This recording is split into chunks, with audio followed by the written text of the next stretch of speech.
कल कराए गए टॉपिक में सबसे ज्यादा इंपॉर्टेंट टॉपिक है law of equipartition of energy. ये कहता है भैया कि जितनी भी डिग्री ऑफ फ्रीडम हो, जितनी भी हो, सबके पास इक्वली एनर्जी क्या होगी, डिस्ट्रीब्यूट होगी।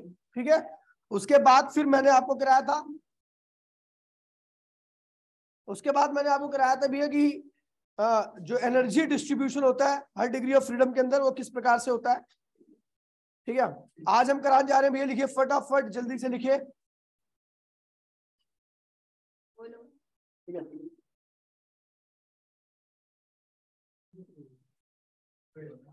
और मैंने ये भी बताया था जितनी भी काइनेटिक एनर्जी है सबकी वैल्यू क्या होगी, half KBT, half KBT, half KBT, half KBT. समझ गया, याद है? चलो लिखिए स्पेसिफिक हीट, स्पेसिफिक हीट, हाँ specific heat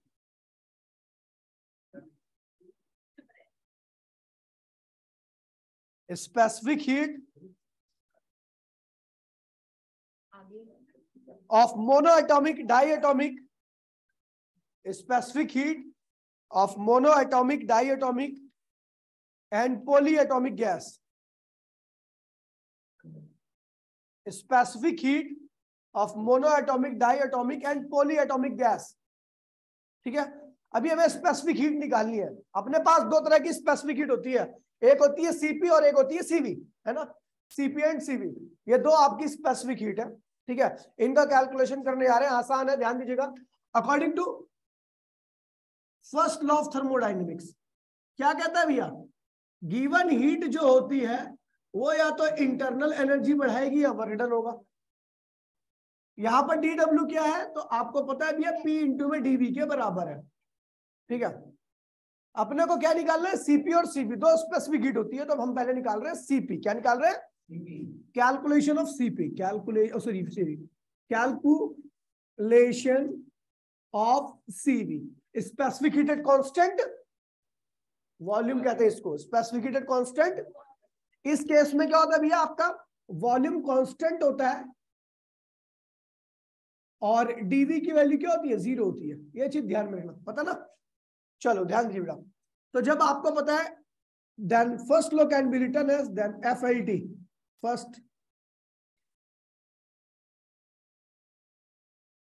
first law can be written as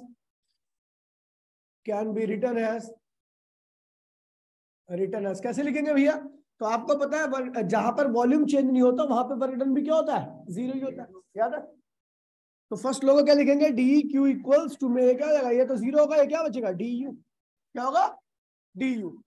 ठीक है, अच्छा डी क्यू है क्या, तो आपको बता दूं डी क्यू क्या होता है भैया, हम यहाँ पर मोलर स्पेसिफिक हीट यूज कर रहे हैं, तो एनसीवी इंटू में dt, एनसीवी इंटू में मोलर स्पेसिफिक हीट है, क्या है, मोलर स्पेसिफिक हीट होती क्या, याद है, वो हीट जो एक मोल का टेम्परेचर 1 डिग्री से बढ़ाते हैं उसी को मोलर स्पेसिफिक हीट कहते हैं, अगर आपको याद होगा तो। ठीक है भैया, तो मैं 1 मोल, अगर मैं 1 मोल की बात करूं, तो ये हीट जो होगी वो किसके बराबर होगी, CVDT के बराबर हो जाएगी, क्योंकि एन की वैल्यू क्या आपकी 1 हो गई है।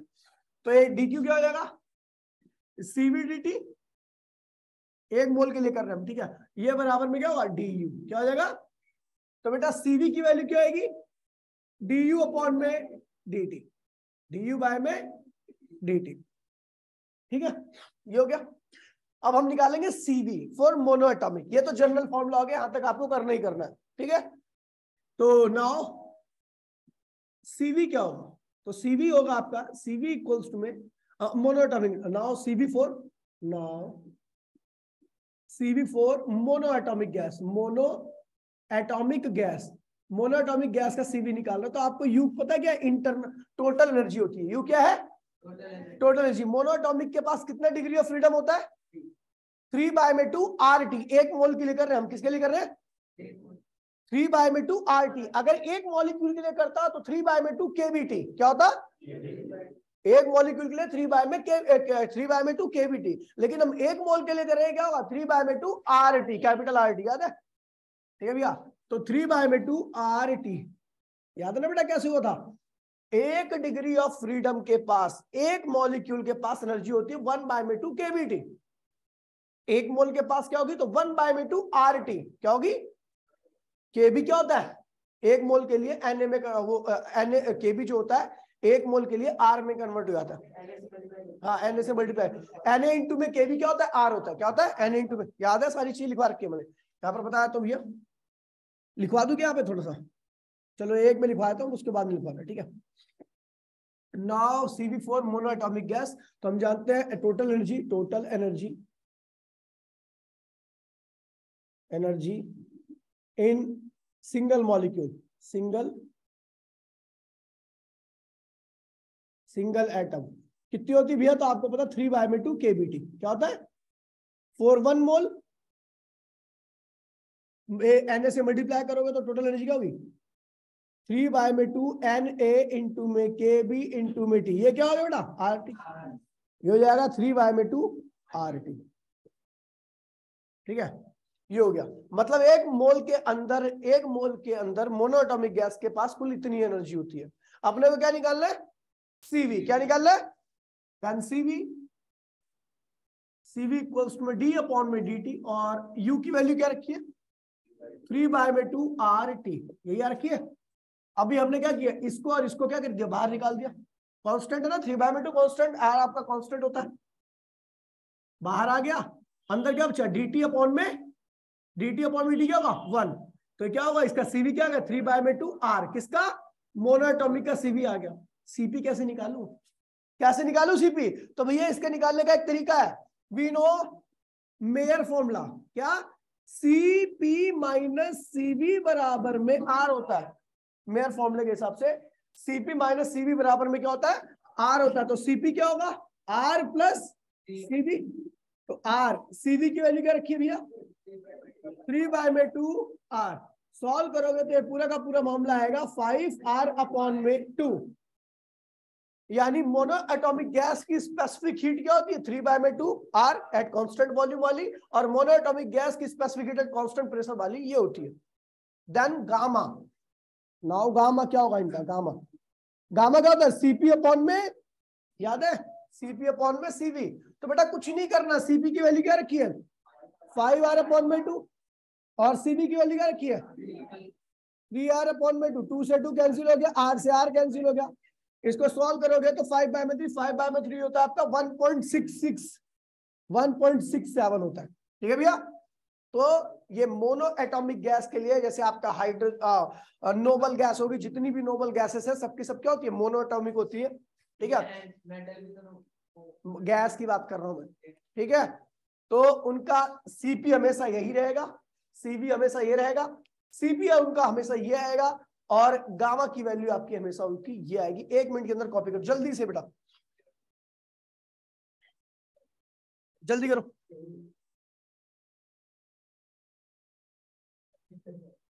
अब बात करते हैं डायएटॉमिक की, इसकी बात कर रहे हैं डायएटॉमिक की, देखिए बड़ा आसान है, इधर देख ले, डायएटॉमिक की बात करूंगा तो भैया पूरा सेम चलेगा, ठीक है, ये मतलब आपको कॉपी नहीं करना।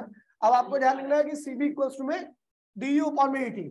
अब मैं कह रहा हूं नाउ Cv4 डायएटॉमिक गैस, क्या है डायएटॉमिक गैस है, total energy of single atom कितनी होगी भैया आपकी, क्योंकि 5 डिग्री ऑफ फ्रीडम होती है डाई की, तो 5/2 kBT होता है, ये भैया। एक मोल के लिए बात करूंगा तो क्या होगा Na से मल्टीप्लाई करना पड़ेगा, क्या होगा ये हो जाएगा आपका, ठीक है। यहां पर अगर आप Cv निकालोगे तो 5/2 RT, ठीक है, और यहां से बाहर आ गया तो ये क्या होगा 5/2 R, और अगर मेरे को Cp निकालना है तो उसको यहाँ पर 5 करूंगा और ये क्या होगा 7R हो जाएगा, ठीक है। और गामा निकालना तो Cp/, में Cv, ठीक है भैया, Cp/, में Cv क्या होगा इसका, ठीक है, ये वो 5 है ना, ये 7 है और ये क्या है 5 है ना, इसको सॉल्व करोगे तो ये आएगा आपका 1.4, ठीक है भैया 1.4। गामा किसके लिए आता है, जितने भी ऑक्सीजन हो गई, नाइट्रोजन हो गया, ये सबके लिए गामा की वैल्यू क्या होगी ये होगी, Cp की वैल्यू ये होगी, Cv की वैल्यू ये होगी, समझ गया। फटाफट 1 मिनट के अंदर कॉपी करो।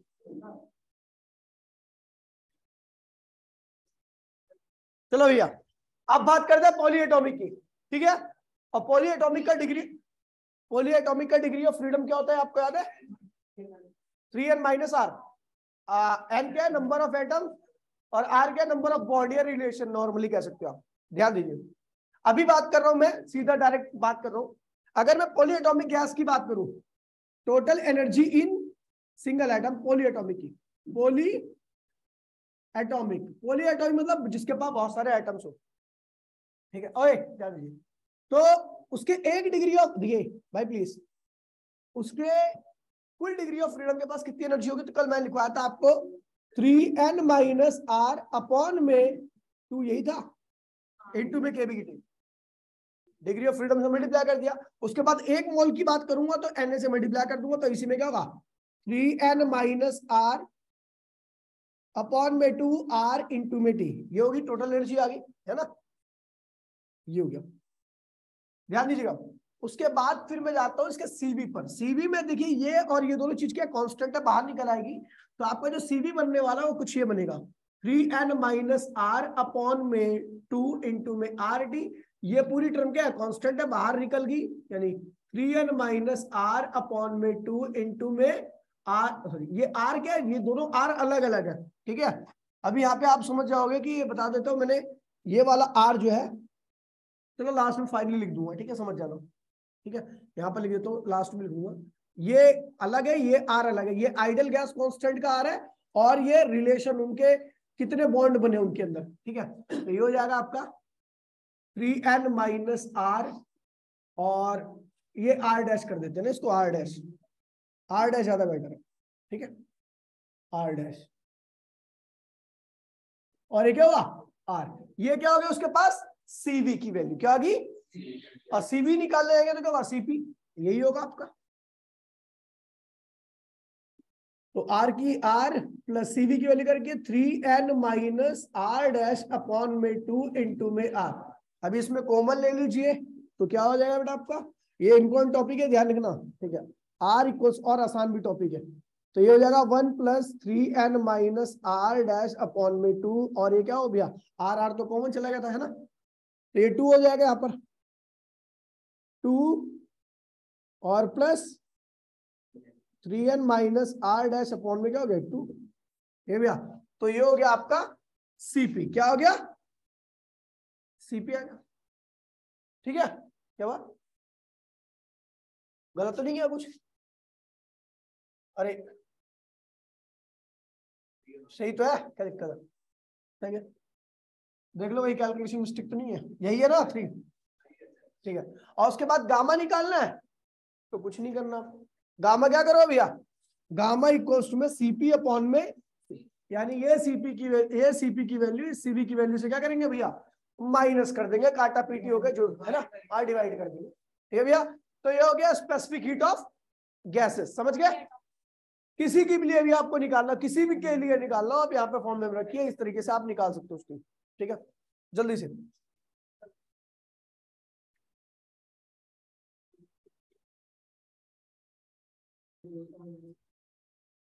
देखिए भैया, behaviour of real gas, behaviour of real gas, अब जो एग्जिस्ट करती हैं,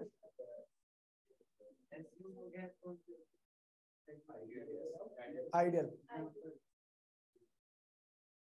लिखिए, नीचे लिखिए, real gas act as ideal gas, real gas act as ideal gas at low pressure and high temperature, real gas act as ideal gas at low pressure and high temperature, high temperature, high temperature। देखिए भैया क्या कह रहा है, ध्यान दीजिए, कह रहा है भैया कि अच्छा रियल गैस क्या होती है, तो मैंने आपको बताया था रियल गैस वो गैसेस होती है जिसके मॉलिक्यूल्स एक दूसरे से बिल्कुल भी इंटरेक्ट नहीं करते, जिनके मॉलिक्यूल एक दूसरे से बिल्कुल भी इंटरेक्ट नहीं होंगे वो क्या है भैया, आइडियल गैस है, क्या है, सॉरी आइडियल गैस है। आइडियल गैस वो गैसेस होती है जिनके मॉलिक्यूल एक दूसरे से कभी इंटरेक्ट नहीं होते, उल्टा बोल दिया मैंने, ठीक है। तो अब रियल गैस कैसे आइडियल गैस बने, तो भैया ध्यान रखना, रियल गैस आइडियल गैस जब भी बन सकती है जब रियल गैस के भी मॉलिक्यूल एक दूसरे से इंटरेक्ट ना करें, और इंटरेक्शन जब भी नहीं होगा जब उनके बीच में दूरी क्या होगी, बहुत ज्यादा होगी, यानी रियल गैस के मॉलिक्यूल्स अगर पास पास में रहेंगे तो वहां पे इंटरेक्शन पॉसिबल है, तो इसीलिए हम क्या करते हैं भैया कि low pressure at high temperature, इसका मतलब क्या हुआ, जब आप लो प्रेशर कर दोगे ना तो गैसेस के मॉलिक्यूल्स क्या होते हैं, दूर दूर आते हैं, और हाई टेम्परेचर की वजह से वो और दूर आते हैं। तो इस दूरी बढ़ने की वजह से एक दूसरे से इंटरेक्शन क्या होता है, उनका खत्म हो जाता है, और real gas act as ideal gas, real gas ideal gas की कैटेगरी में चली जाती है। ध्यान दीजिए, मैं इसको मंत्र की फॉर्म में लिखवा रहा हूं, ध्यान दीजिए, इसे ध्यान रखना, ठीक है, कि जब आप रियल गैस को हाई से लो, ध्यान दीजिएगा, आइडियल गैस मतलब no interaction in between molecule. Ideal gas का मीनिंग क्या है, ideal gas no interaction in between molecules, molecules के बीच में किसी प्रकार का इंटरेक्शन नहीं होना चाहिए। अब देखिए हम क्या करते हैं, रियल गैस को, रियल गैस की बात कर रहे हैं, रियल गैस मतलब जो आपके आसपास में होती है रियल गैसेस, ठीक है, ठीक है, उसको at low pressure, low pressure और at high temperature, high temperature पर जैसे ही रखते हैं तो क्या होता है, मॉलिक्यूलर सेपरेशन क्या होता है, मॉलिक्यूलर सेपरेशन क्या होता है, टू लार्ज होता है, बहुत ज्यादा होता है, जिनकी वजह से there is no interaction, there is no interaction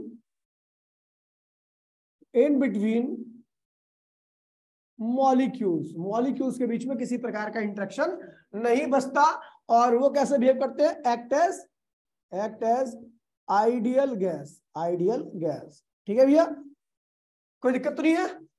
real gas क्या होती है, जिसके मॉलिक्यूल बिल्कुल भी इंटरेक्ट नहीं करते। अगर हम रियल गैस की बात करें तो आइडियल गैस, रियल गैस की बात करें तो eight low pressure and high temperature पर क्या होता है, मॉलिक्यूलर सेपरेशन बहुत ज्यादा हो जाता है, there is no interaction between molecules, और जब मॉलिक्यूल्स के बीच में इंटरेक्शन नहीं होता तो एक्ट एज आइडियल गैस। फटाफट कॉपी करो इसे जल्दी से, फिर ग्राफ लिखवाएंगे इसके।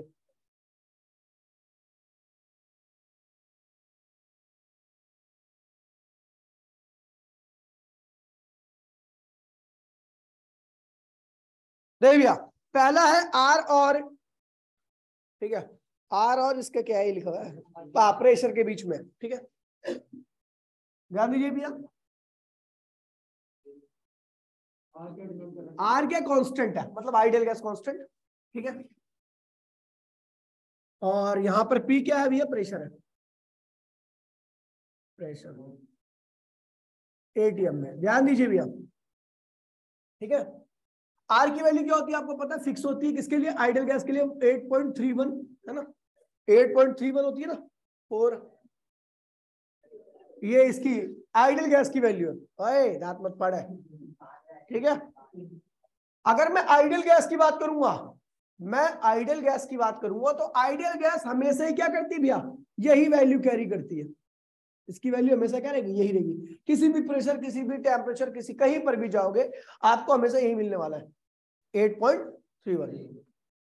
अब देखिए मैं रियल गैस की बात कर रहा हूं, तो रियल गैस का मैंने क्या किया, टेम्परेचर कम रखा, टेम्परेचर कम रखने से क्या होता है, मॉलिक्यूल्स कम मूव करेंगे उनके बीच में, ठीक है, मॉलिक्यूल्स के बीच में दूरी कम रहेगी, और मॉलिक्यूल्स के बीच में दूरी कम रहेगी तो क्या होगा भैया, वो एक दूसरे से इंटरेक्ट करेंगे, यानी कम बिहेव करेगा वो आइडियल गैस की तरह। तो हमने कम टेम्परेचर रखा तो ये क्या हुआ, आर की वैल्यू काफी कम आई, आर की वैल्यू, इसका मतलब ये अभी आइडियल गैस जैसा बिहेव, ये आइडियल गैस है, क्या है,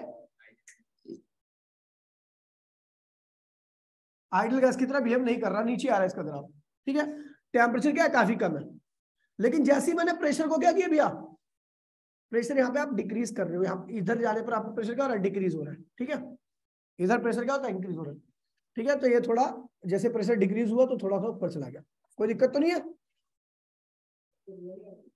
ये रियल गैस है, रियल गैस, ठीक है। मैंने क्या किया, टेम्परेचर बढ़ा दिया इसी गैस का, तो भैया क्या होगा, अब ग्राफ नीचे रहेगा ऊपर रहेगा, ऊपर की तरफ हो जाएगा थोड़ा सा, 8.3, ये देखो थोड़ा सा ऊपर रहेगा, ये भी रियल गैस ही है, T2 मैंने क्या किया, टेम्परेचर बहुत ज्यादा बढ़ा दिया, ठीक है भैया, और प्रेशर लगातार कम करता गया, तो क्या होगा, आपको दिखेगा कि बहुत पास में जा रहा है इसके, मतलब कि ये रियल गैस किसको अप्रोच कर रही है, आइडियल गैस को, ठीक है। T3। तो यहाँ पे सबसे ज्यादा टेम्परेचर कौन है? T3, फिर उसके बाद T2, फिर उसके बाद ये चीज ध्यान में रखना। ठीक है भैया, कोई दिक्कत तो नहीं है? इधर जाने पर प्रेशर क्या हो रहा है? आपका कम हो रहा है। ठीक है, हाँ